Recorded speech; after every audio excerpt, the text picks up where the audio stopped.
Hi guys. Next chapter in our story, Wild Bear Home. If you remember, they just found the footsteps on the beach, and Charlie asks Harvey, "Do you have any enemies?" Okay. Camp. Harvey looks at me, but I can tell he doesn't understand. Mosca, quiet, he says, his voice heavy with disappointment. He does a long sigh. We find my home. I push the scary thoughts and questions away. Accidents happen. That's what Mum always says. Maybe that's all it was, Harvey's fall, just an accident. Home, I say purposefully, trying to force a brightness into my voice. Let's go! But I need to work out where we first met, where we are first. I feel the angle of the slope. I gauge where the river lies. I look at the position of the moon in the sky. In my world, this would be somewhere around the Druid's Well, just down from our rope swing. I totally know my way to the Spirit Stone from here, even in the dark. Come on then, I say to Harvey, and I tap the pale tree for luck. Make safe, I whisper under my breath. More of a wish than a promise. With Harvey lolloping along by my side, I part the bracken and start to run gently up the hill. Scramble up the little ridge where normally there's a rope swing. In Harvey's forest, there are vines dangling here instead. I grab one and launch myself out into the moon-dappled dark and back again. I point up the slope, this way.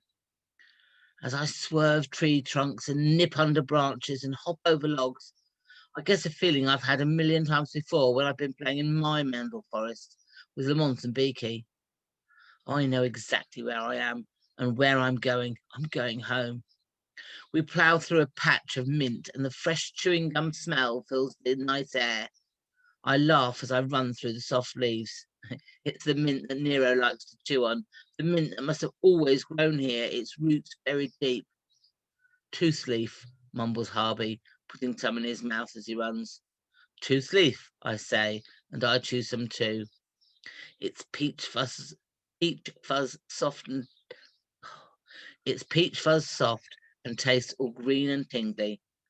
The ground gets steeper as we reach the mound that surrounds the Spirit Stone. The Spirit Stone that is home in all our games. Panting, we reach the top. We stand, still hidden among the trees, and stare into the little clearing. We're here. Harvey wasn't kidding. The Spirit Stone actually is home in his world too. A real home. There's a camp up there, all lit up by midnight, a kind of igloo-shaped tent, and the dull embers of a fire whose smoke mingles with the cloud-wisped, star-speckled sky. Nothing moves.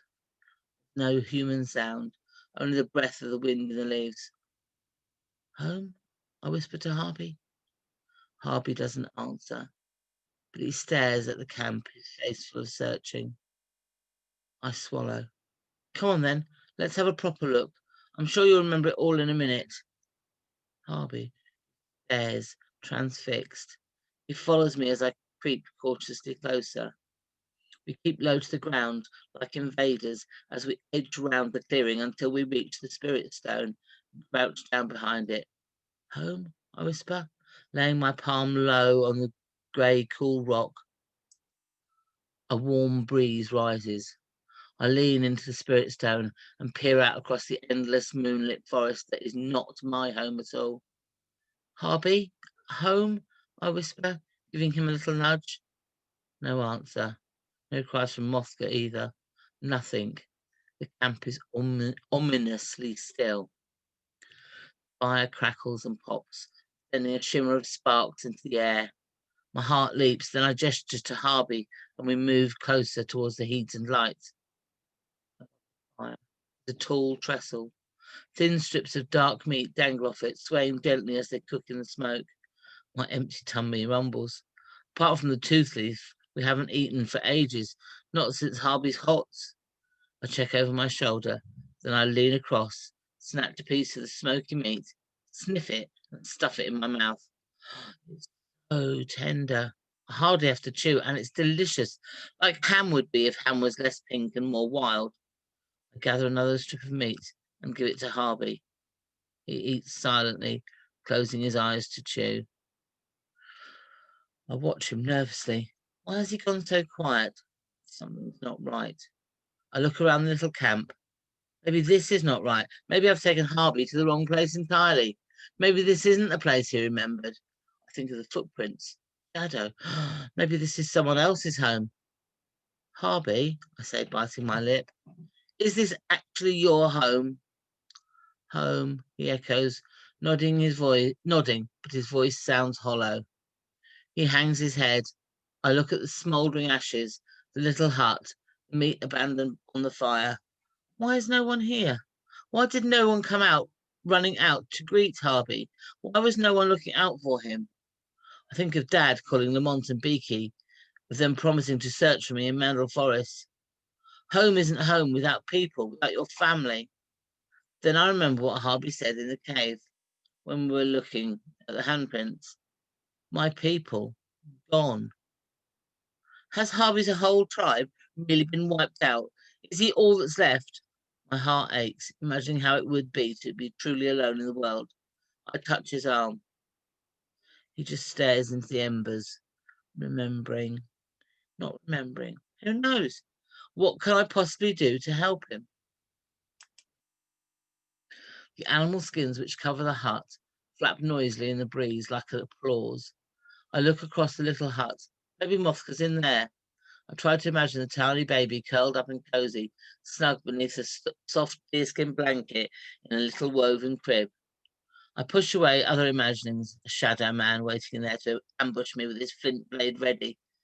I try to swallow, but my mouth has gone dry.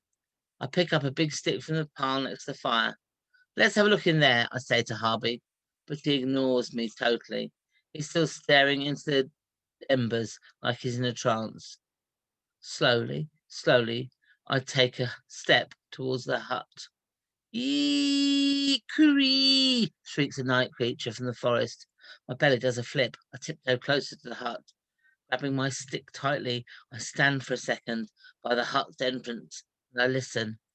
No sounds, just the hiss and crackle of the fire behind me and my own thudding heart. I draw back the animal skins in slow motion and peer inside. So that was a really exciting chapter. And it really painted some really clear pictures in my head. So what I'd like you to do as a response to this chapter is have a go at drawing what you think Harvey's home is like. The spirit stone, the fire, the hut, whatever. Have a think around what you think it might look like. No right answers. It's a story. We can't tell what it looks like. So use your knowledge of the Stone Age and the things you heard in the story and see if you can just draw a picture of Harvey's home. All right. See you later. Bye.